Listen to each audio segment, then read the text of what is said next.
ஏம்மா ஓணம் பண்டிகையை நாம கொண்டாடுகிறோம்? அதுவா, நம்ம விஷ்ணு பகவான் வாமன அவதாரம் எடுத்து நம்ம பூமிக்கு வந்தாரு.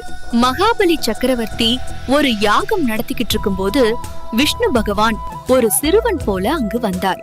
சிறுவன் 3 அடி நிலம் மட்டும் கேட்ட வந்தது விஷ்ணு தெரியாத சக்கரவர்த்தி தாராளமா கொடுக்க சம்மதிச்சாரு. திடீர்னு அந்த சிறுவன் வாமன அவதாரம் எடுத்து பிரபஞ்சத்தை விட பெரியவரா உயர்ந்தாரு. 1 அடியில பூமியை ஆக்கிரமிச்சாரு, அடுத்த அடியில வானத்தை நிரப்பினாரு. 3வது அடிக்காக மகாபலி சக்கரவர்த்தி தன்னுடைய தலையவே குனிஞ்சாரு.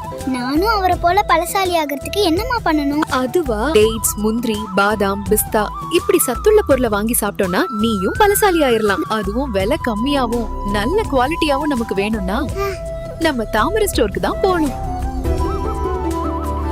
ஆரோக்கியமான உணவிற்கு உங்கள் தாமரை ஸ்டோர். அனைவருக்கும் இனிய ஓணம் நல்வாழ்த்துக்கள்.